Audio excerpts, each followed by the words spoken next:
Welcome back to episode 27 of Not Another Moto Pod, hosted by Sam Fury. This week we'll be breaking down Week 6 action from Redbud in what turned out to be the most exciting racing of the season so far. Some weirdo results and some hero rides in both classes. Let's get into it.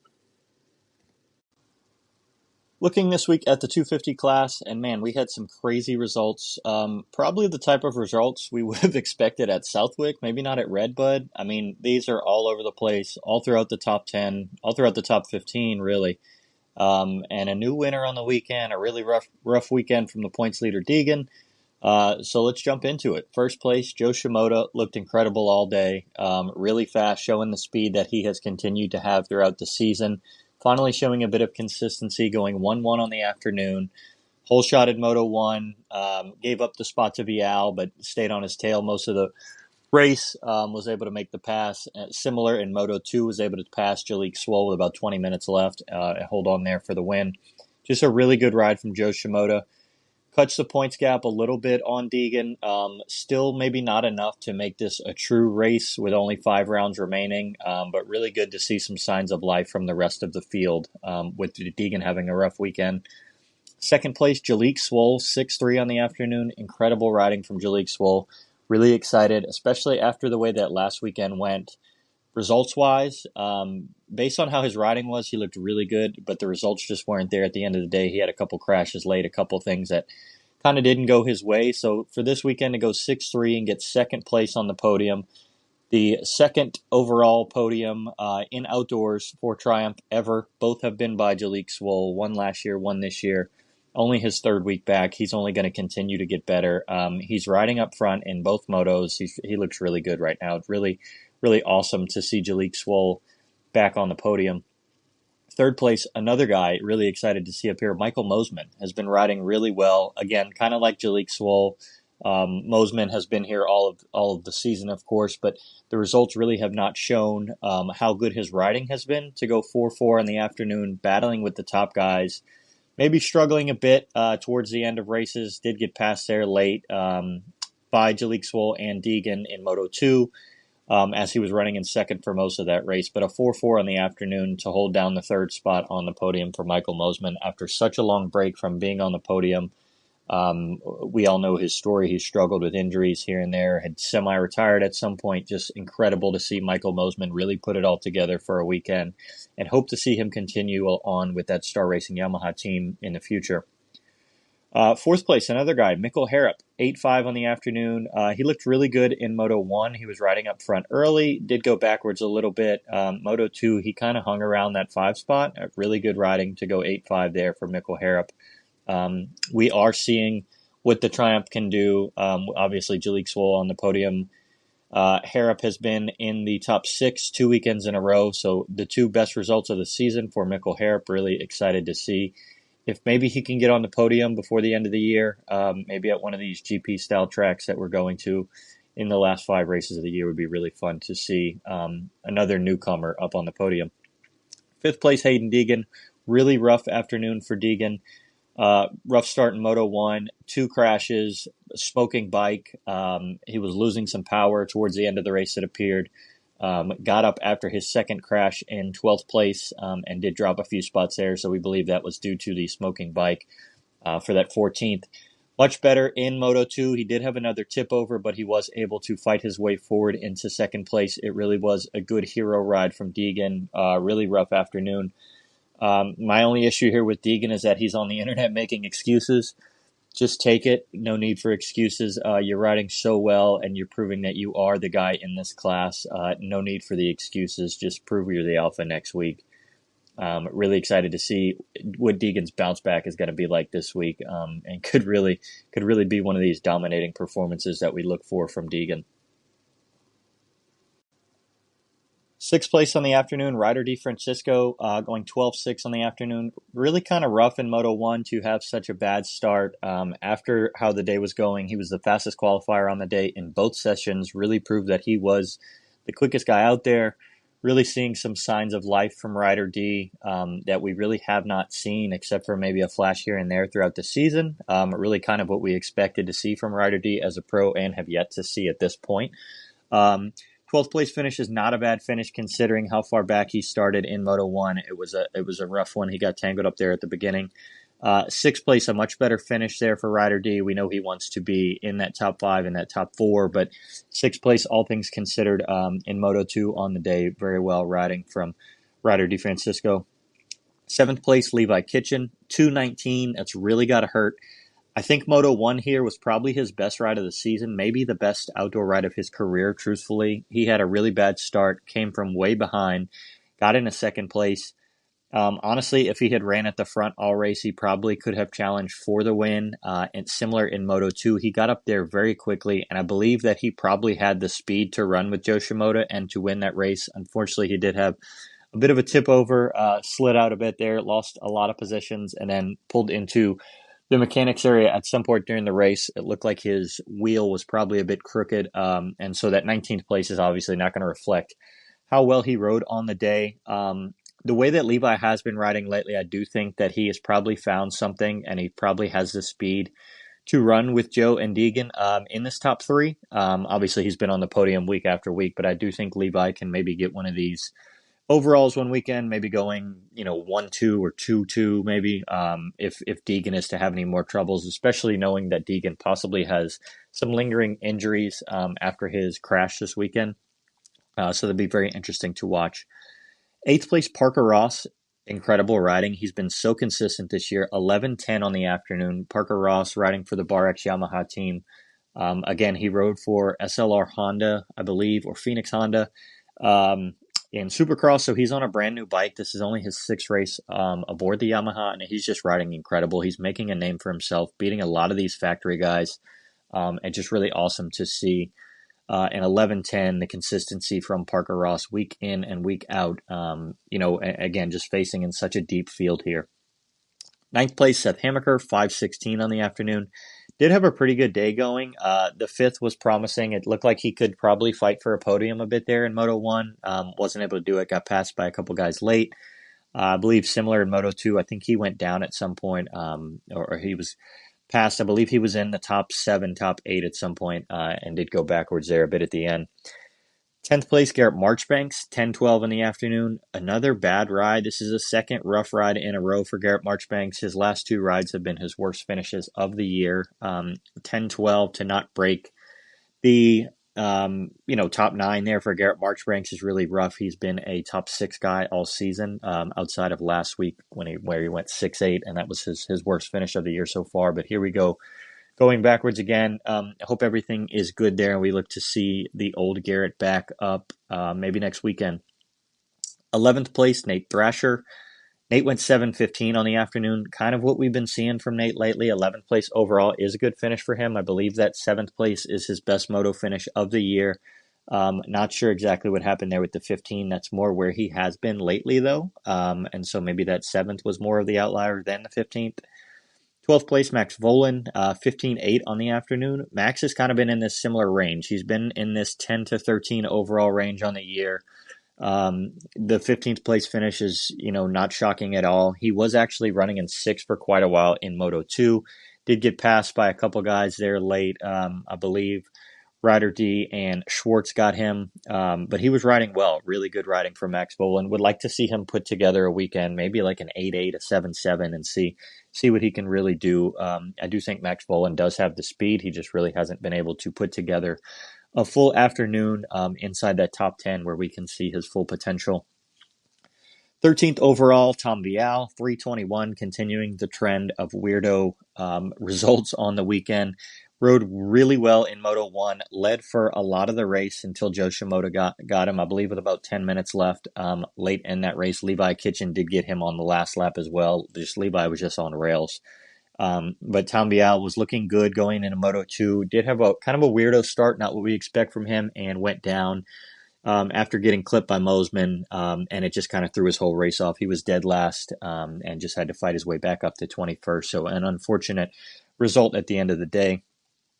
14th place, Lux Turner, 13:11 on the afternoon. Kind of like Parker Ross, maybe not inside the top 10 with the overall results in the same way, but Lux Turner has looked really good this year. Really surprising, putting his name up there in front of some of these factory guys in, again, what is such a deep field. 15th place, Dylan Schwartz, 38.7 on the afternoon. Man, Dylan Schwartz has had some bad luck with the math here. That 38, he was riding in 6th place early in Moto 1. He qualified 3rd on the day, which is just insane for Dylan Schwartz. He's kind of known for being a battler late in the motos, has found his way inside the top 10 often. And unfortunately, again, was riding in 6. I believe he went down because he did drop down the order quite quickly, but we didn't see him there for that DNF in Moto 1. Bounce back for the 7th place in Moto 2. Would really like to see, maybe he was, a 10.7 or so on the afternoon. Really could have put him probably 6th overall. Just an unfortunate to go have a DNF in Moto 1 after how well he was riding all day, but a really good bounce back ride from Dylan Schwartz there in Moto 2. 16th overall, Juju Bomer, 16.13 on the afternoon. We know Juju's been having some struggles, came out today and said that he will probably miss the next 2 rounds to clear up some health issues. Just really not what we expected for the last couple weekends, of course, from Juju Bomer. But a 16.13, all things considered, and especially how rough he's been riding the last few weekends. Not a terrible ride, not his worst ride, I guess I should say. But obviously not what he expects out of himself. 17th place, Avery Long, similar to Lux Turner. He went 22.9 on the afternoon. Really getting inside that top 10 is really good. The AEO Power Sports KTM team with Lux Turner and Avery Long has really made a name for themselves this year. These guys are really consistent, riding really well, and it's really good to see these guys inside that top 10 or fighting for top 10s week in and week out. 18th place, Jordan Smith. Probably one of Jordan's best overall rides on the year. 9th place in Moto 1. He did fight his way forward to get into the top 10. In Moto 2, we all saw, if you watched the race, that he was running second for a couple laps and then had this crazy excursion off the track where he ran into the big inflatable monster can, which really set him back quite a ways. And so 22nd there, not what he wanted, but he did start really well. Maybe a sign of things to come if Jordan can run up there, especially with the way that the Triumph looks to be working lately. With the successes that we've seen from Jalek Swoll and Mikkel Harrop, I believe Jordan Smith can probably fit his way into that maybe 6-7 range on the weekend. If he can put a full weekend together, would be really good to see from him. 19th on the afternoon, Drew Adams going 17-17. Didn't see much of Drew, truthfully, this weekend. 20th, Austin Faulkner, 33-14. He DNF'd in Moto 1, I would assume, or went down at some point to get that 33. But a 14 is a solid ride for Faulkner and where he's been lately. We have seen him within that kind of 15 to 18 range lately. Obviously not the Austin Faulkner that we expected maybe coming into the season, but after Supercross, there were signs that this was maybe what we should look for to come. 21st on the afternoon, Alexander Fedortsov, 21-18. Good to get back into the points this week. 22nd, Mark Finnis, 18-36 on the afternoon. It was an 18 DNF there. Mark Finnis I believe these are his first points of the year, riding on the Honda now. Has switched teams a bunch this year, and maybe has found his home now, but 18th in Moto 1, solid finish there. We know that how good Mark Finnis can be. He led laps last year. Obviously, when he was aboard the Club MX Yamaha, just like to see maybe how he adapts to the new bike. 23rd on the afternoon, Gage Linville, 19-26. I believe these are Linville's first points of the year. Good ride there in Moto 1. 24th, CJ Bernard, back to that AEO Power Sports team, teammates with Lux Turner, Avery Long, going 24-20 on the afternoon. A pretty consistent ride there. Obviously, 24th is not going to be a points-paying position, but getting into 20th there in Moto 2, solid ride.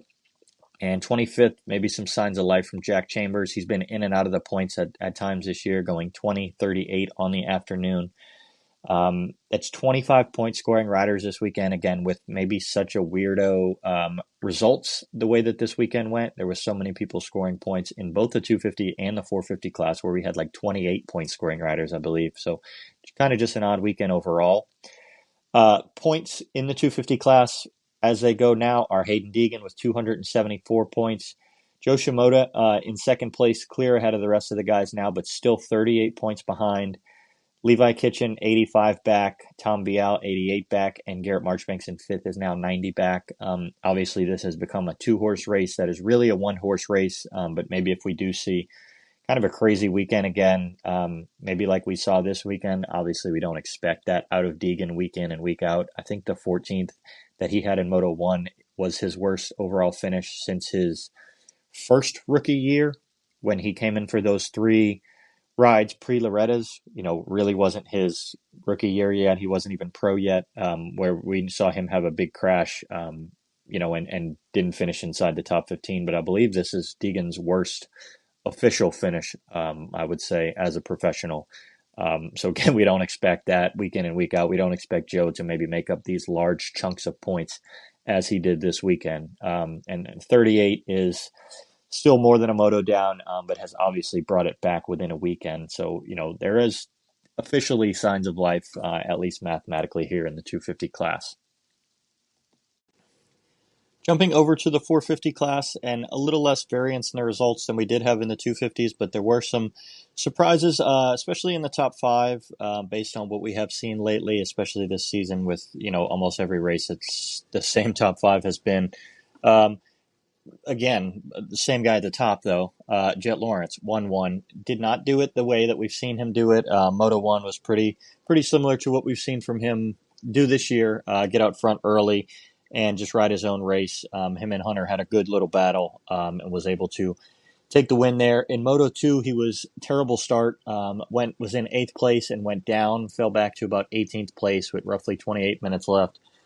Made a hellish charge through the field. It was similar to Chase's 40 to first that we saw last year. Obviously not quite the same numbers-wise there, but it really was a good ride for Jet Lawrence. It was unbelievable to see the way that he picked through the field, and he was just the guy. He's just proved that he can do everything that he does from the front, from behind if he needs to. He really shut up some of the doubters this week, in my opinion. It was just a really unbelievable ride from Jet.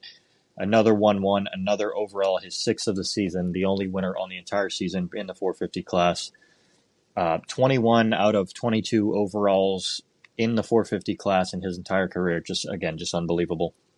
Second place, yet again, Hunter Lawrence, 2-3 in the afternoon. A solid start like we're used to seeing from him in Moto 1. Again, did battle with Jet a while for the lead there. Actually made some passes back on him and was unable, of course, to hold that. Came in second. He's proving that he is kind of cut away from the rest of these guys inside the top five. Moto 2, it was weird. This is the second time this year that they've both had bad starts together, Jet and Hunter. Unfortunately, I think if Hunter had probably had his normal start this week, he probably could have won Moto 2, and thus the overall, truthfully. But with them both having bad starts, Hunter was just able to claw his way back into third, so another solid ride for him, matching his brother almost at every spot, obviously outside of the top spot aboard the podium there. Third place, Justin Cooper, really rode unbelievable on the day. Fourth place in Moto 1, solid ride, he went 4-2. Moto 2, he was really cooking. I really thought he was going to win it. He did make a pass on Prado and was leading for a while there until Jet made a ridiculous pass to get around J. Coop. J. Coop at that point just didn't have anything for him. Solid for him to get third place with a 4-2. Fourth place on the afternoon. I said it last week. I think RJ Hampshire can be the guy to break into this top five more often than not with the way that he's riding. He did that this week with a 3-6.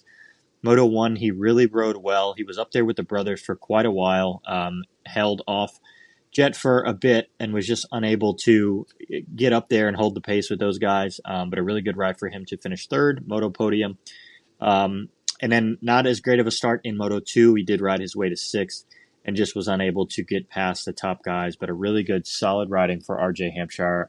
And again, I really think we are going to see a podium soon, but he's definitely going to become a staple inside this top five. As discussed last week, I really think he's just, that guy, maybe with Prado here, who did well again this week. Obviously with Chase coming back as well. So we're going to have a bit of a mix-up inside the top five coming, I would imagine. Speaking of fifth place, Chase Sexton going 5-4 in the afternoon. Moto 1 was really just unremarkable. I was really confused as to what was going on. He rode around in 10th for a while. Eventually, late in the race, he did start to push the pace, was able to make a lot of passes to get into fifth place. Solid ending to that moto. Much better in Moto 2. He did get passed by Jet as Jet was charging through the field, but it seemed like once Jet got by, he picked up on Jet's pace and maybe Jet's lines. I really think it was one of these things where he just had to see the pace again. And once he saw it, he was able to match it pretty evenly. Did obviously have to fight through some of the guys. He was up in second, Unfortunately, about a minute after he got by Jay Coop for second place, he did go down, trying to make that charge. So he had to settle for fourth place after getting passed. It was late in the race. There was only about 2 minutes plus 2 laps left. So unfortunate result there, but the riding was much better in Moto2, and really excited to see what we get from Chase for the rest of the year. I really think he's going to fight for Moto wins. Maybe an overall, maybe he's the guy who can steal an overall from Jet. Obviously, we know the stigma around Jet and Chase, with Chase really just not being able to beat him heads up. But if Jet does have some mistakes or maybe gets a bit lethargic towards the end of the year, maybe if he wraps up the championship or something, I really think Chase could steal one there. Sixth place on the afternoon, again, another good ride from Jorge Prado, 7.5 on the afternoon. Led a lot of laps in Moto2. He led about half the race. Good riding for him, of course, fell back to fifth. The faster guys just got by him at some point. Not terrible. We know he's unhappy with the bike, but is making progress there with a 7.5. So another week of solid riding for Jorge Prado. That's 2 weeks in a row. Hope he can continue that momentum moving forward. Seventh place, Justin Barcia in his second race back, going 8.9. Just unbelievable. Barcia's Barcia. I mean, that's where he should probably slot in if he was fully healthy, and coming in knowing that he's really probably not 100%, and still going 8.9 in this class is just awesome. It just shows that Barcia still has it after all these years. Eighth place on the afternoon, Malcolm Stewart, 11.10. Malcolm has quietly been a top 10, top 12 guy all year, so 11.10 is not surprising. Obviously did not see him on the TV show this week or for many weeks in the past, honestly, but he has been riding very well again inside that top 10, 12 weekly. Ninth place, Cooper Webb, 15.8 on the afternoon. Riding was much better than that. I do believe his bike died at the end of Moto 1, and he did fall back to 15th place. Probably could have been at maybe a 10.8 or so there had that not happened. The other star Yamaha, of course, Eli Tomac's bike blew up as well, so some issues there.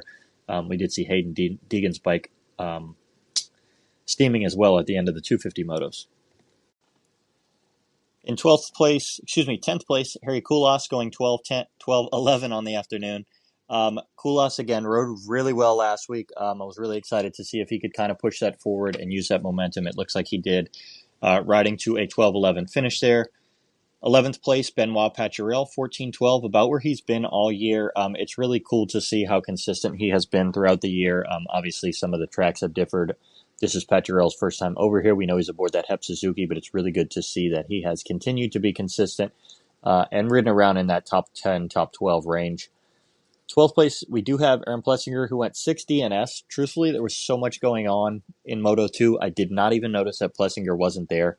Obviously, in Moto 1, he did have a really good charge up to the front. It looked like he was in third place.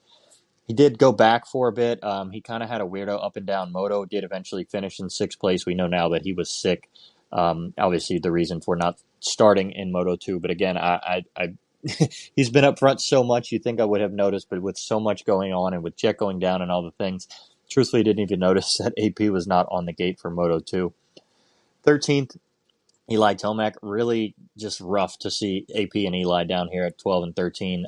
Eli went DNF 7, would have been a 3-7, which would have been a really good score for him, and probably would have put him, I think, around fourth, if doing the math there, which would have been another good afternoon for Eli and, more of what we expect from him. Obviously, the 7 in Moto 2 was rough. He had a really bad start and fought his way forward. Moto 1, again, was riding well, made a lot of passes, got into third place when his bike did let go with about 10 minutes left there, so that unfortunate DNF. 14th place, talked about this a little bit last week, but Antonio Caroli came over on the Ducati, went 9.39. That was a 9 DNF. Rode really well, got good starts in both motos, especially Moto 2. He was riding around in fourth for quite a while, and the bike did unfortunately let go. Not sure exactly what happened there, but we did see him pull off. But a solid ride again in Moto 1 with the 9th place, kind of where we expected him, maybe in that top 10 range. Tony Caroli has come over here before, obviously, has been racing some GPs this year on that stock Ducati, and we'll see him line up again next week. We'll see if he can put together a solid overall. 15th place, Jason Anderson, 10.35. Didn't see much of Ando, but he was a ways away from the other guys. DNF in Moto 2 again, did not see what happened there. 16th overall, Mitchell Harrison, 19-14 on the afternoon. It's a solid riding for Mitchell Harrison. He's been around 20th place all year in the motos and in the overall. So to get that 14th in Moto 2 is a really good ride for Mitchell Harrison. 17th, Romain Pap, 18-16 on the afternoon. 18th, Henry Miller, 37-13. 19th, Cody Schock, 13-36. Did not see him in Moto 1, but in Moto 2, obviously pulled a great hole shot. The second time that he's done this year, and unfortunately the second time that he has DNF'd a moto that he has hole shotted.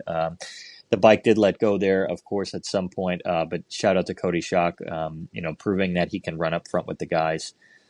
20th place, Lorenzo Locurcio going 22-15. 21st, Joey Savacci going 16-40. Did not see him in Moto 1. Imagine he had a rough start because Joey has been riding well. We did see him go down early in the first turn. In Moto 2, obviously DNF'd and must have pulled off at some point shortly after that. 22nd place, Marshall Welton going 26-17 on the afternoon. I believe this is only the first or second time that Marshall Welton has scored points this year. So a good bounce back for him. It's been a rough year for Marshall Welton, of course. 23rd, John Short going 2019. 24th, Valentin Guillaume, 17-37. 25th, Matty Jorgensen, 38-18. 26th, Cornelius Tondel. We see him again scoring points this week with a 35-20. Did DNF in Moto 1. 27, Ryder Floyd, 24-21 on the afternoon. And 28th, and the last point scorer, Scotty Verhege, 21-22. This is the most people who have scored points. I read this stat online since like the 80s or something in a moto. 28 people in the overall scoring points. It's really unbelievable. We've seen roughly around 23 to 24 week after week here, but a lot of variance again at Red Bull with 25 and 28 here in the 250s and the 450 class. Unfortunately, for the second week in a row, joining the 0 points club, Colt Nichols going 29-34. Just really been a rough couple weeks here for Colt Nichols. Points as they stand. Jet Lawrence, 290 points. Hunter Lawrence is 51 points back. That is entire weekend already. 6 rounds through, 5 remaining. And Jet, again, already just has a weekend on everybody. Not surprising, truthfully, but it is what it is. Third place, Justin Cooper, 69 points back. Fourth place, after a rough finish in Moto 1 with the DNF, Eli Tomac, 73 points back, and AP in 5th, 86 points back there. Everyone else is over 100. Obviously, it seems like everyone's probably out of this race outside of maybe Hunter, kind of as we discussed with Joe Shimoda and Deegan and in the 250s. Obviously, outside of an injury or something, this thing is basically over. And the best guy will probably hold on at this point, but obviously we want to see some good racing moving forward. Next week, we do have Millville. Should be a really interesting race. We have Jeremy Martin coming back for his farewell. We should have the return of Tony Caroli. We'll see if he'll get another good finish there. And then the last race, I believe, for Cornelius Tondel. So some things to look out for there. That's it for this week. If you want to follow us on X, Instagram, YouTube, Spotify at Not Another Moto Pod. Thanks for listening.